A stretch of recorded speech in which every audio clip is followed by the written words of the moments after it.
Thiruthanigai channel பார்க்குற அனைவருக்கும் வணக்கம். பார்க்குற அனைவருக்கும் வணக்கம்மா. நாளைக்கு கார்த்திகை பிறக்குது. இது நாளைக்கு சிவபெருமானுக்கு சோமவாரம், திங்கக்கிழமை 5 வாரம் வரும். அதனால் நீங்கள் அதை தவறாமல் கடைப்பிடிங்க. கோயிலுக்கு போங்க, விரதம் இருங்க, உங்களுடைய கோரிக்கைகளை சிவன் பெருமான்கிட்ட வைங்க. இந்த சோமவார விரதன்றது பெரிய நமக்கு கந்த சஷ்டி வந்த மாதிரி சிவபெருமானுக்கு சோமவாரன்றது. அந்த நாளில் நம்ம விரதம் இருந்து நம்ம என்ன நினச்சி அவராண்டைக்கு நம்ம கேட்குறோமோ அது கண்டிப்பாக நடக்குமா. நம்ம கஷ்டங்கள்லாம் தீரும். வீடு அந்த மாதிரி இருந்தோம்னா வீடு சுபிட்சம் இருக்கும். நல்ல ஒரு லட்சுமி கடாட்சம் நமக்கு கிடைக்கும். சிவபெருமான அருளால் நல்லது. நீ வேலை கேட்டினா வேலை கிடைக்கும். கல்யாணம் ஆகாதவங்க, குழந்தை பாக்கியம் கிடைக்கிறவங்க, அந்த மாதிரி எல்லா விஷயத்துக்கும் இந்த சோமவாரம் கை கொடுக்கும். அதனால் தவற விடாதீங்க. கோயிலுக்கு போங்க. பெருமாளுக்கு அலங்கார பிரியன், இவர் அபிஷேக பிரியன் சிவபெருமான்.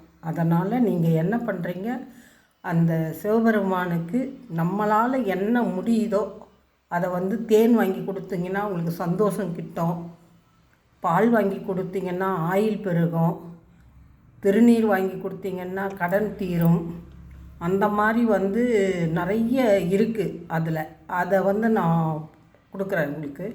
ஏற்கனவே நான் கொடுத்துருக்கேன். சனி பிரதோஷத்துக்கு என்னென்னலாம் வாங்கி கொடுத்தா என்னெல்லாம் நமக்கு கிடைக்கும்னுட்டு நான் கொடுத்துருக்கேன். அந்த மாதிரி நீங்கள் அதில் என்ன இருக்கோ நீங்கள் உங்களால் முடிஞ்சது.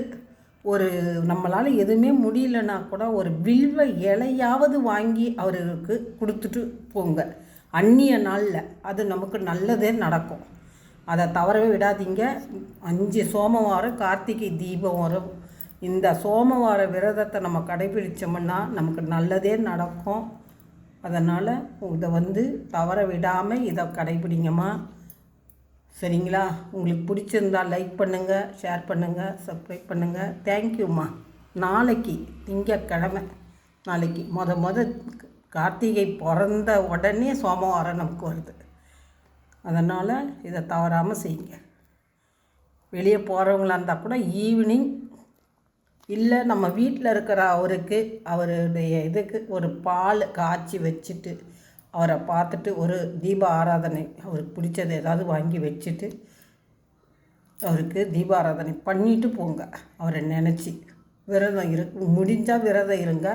ஒரு வேளையாவது காலையிலையாவது விரதம் இருந்து அவரை நினைங்க. நல்லதே நடக்கும்.